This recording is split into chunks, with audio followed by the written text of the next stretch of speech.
Welcome, beloved. Welcome to the first moment of the best of your life. I am Astarius Miraculi, here to share with you some Eclipse Wisdom. Tomorrow we have a lunar eclipse in Capricorn. And whenever we're dealing with eclipses, we're dealing with that which is below sea level. The inner recesses of things, the inner sanctum of our being, the sacred void.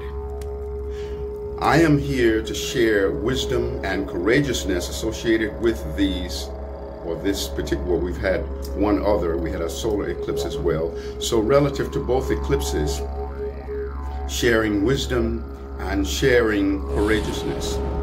You'll hear many people speaking about the eclipses, and oftentimes even astrologers speak about them with a tremendous amount of fear.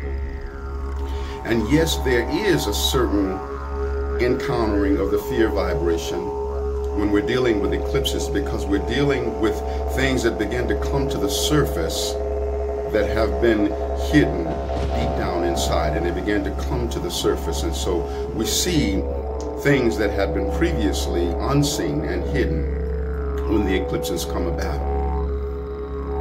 The eclipse also has to do with the sacred void.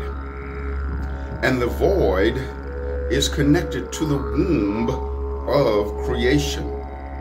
Now, we can choose to go the path of fear and get caught up in all of the negativity, not realizing the level of power that we hold as we're unfolding down the quarters of our life.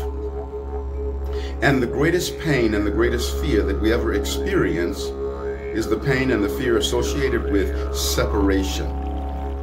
So right now, from the very outset, let us align with the resonance of the oneness, of the wholeness of our beingness. Identify your selfhood not just from the premise of the exclusiveness of your individual being, but identify your selfhood from the all-inclusiveness of your universal being. That resonance of who you are, that is your own version of the whole universe, so that you can champion yourself in the process of this experience.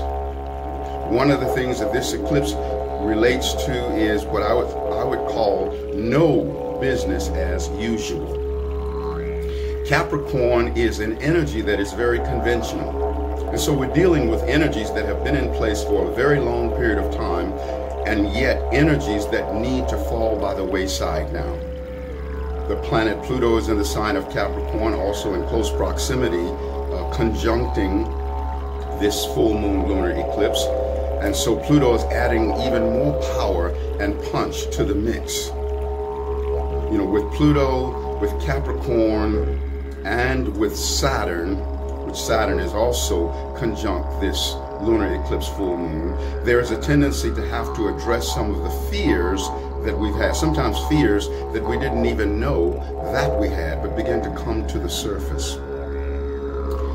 And it is also a breaking down of the over-identification with form.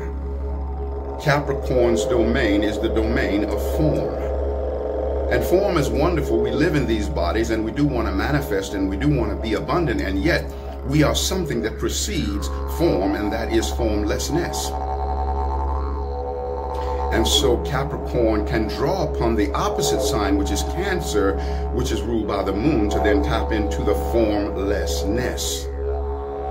Formlessness gives birth to form. Formlessness is creator, form is created. Formlessness is eternal, form is of time. And so we have this wonderful opportunity to up-level our appreciation for the formless aspect of life.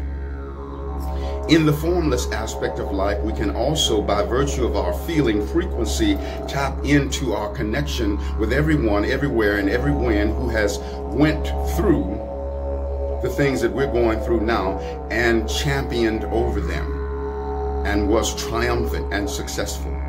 Every time is now, and we are biological living libraries, and so we can tap into all of the victorious ones that face the kinds of energies that we're facing now and were victorious. And so we say 101. I am at one with all those victorious beings who were empowered by their experience of the lunar eclipse. This is a time where we'll be assessing our life accomplishments. What is it that we've accomplished at this stage of our life? Have we reached the goals that we wanted to reach? And even more importantly, are we in full celebration of that which we've accomplished, no matter whether it's small or great? Success is reflected in the attitude. It doesn't matter how much success we gain, small or great. If we don't jump for joy about it, we won't feel the emotional mileage. So we want to make sure that we're in celebration for the things that we have accomplished, so that we can feel the emotional mileage and we establish a more empowered alignment with our inner child, which is the most powerful component of who we are and also the very root of our godhood. It is also a time for the healing of issues and wounds that we have associated with father and associated with authority figures. It's a time for overcoming these things. And then Mercury went retrograde last week in the sign of Leo. And when Mercury is retrograde, we deal with the veils being very thin, so we can pierce to the interdimensionality of life more easily when Mercury is retrograde. When Mercury is retrograde, the outer mind slows down and the inner mind becomes accelerated. And therefore, it is a time for accelerated telepathy. Our telepathic ability works much more strongly when we're in a Mercury retrograde cycle.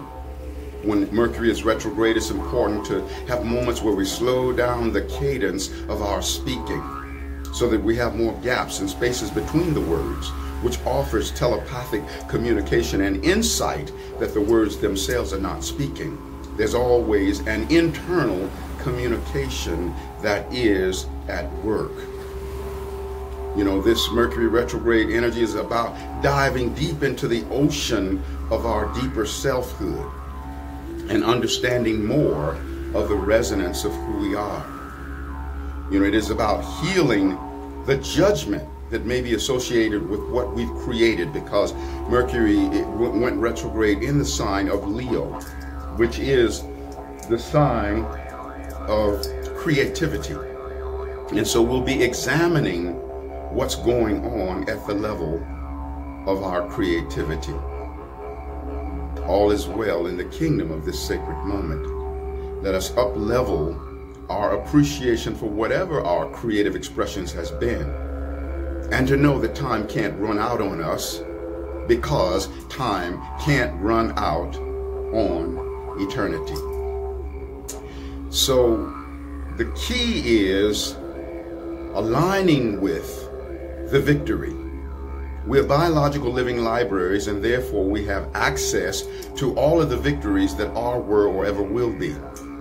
We are a part of the eternity broadcasting network.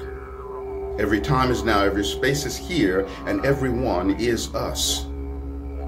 And so even when we're in the throes of difficulty and challenges and trials and tribulations, we want to tap in to the victory, the simultaneous reality of that victory, though that victory might not be in a state of activation.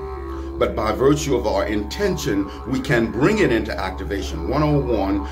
I am victorious over everything that I face within my life. 101.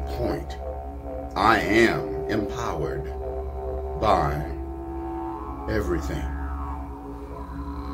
And so champion yourself during these times. Know that you are wonderful. Know that you are meant to be empowered by everything.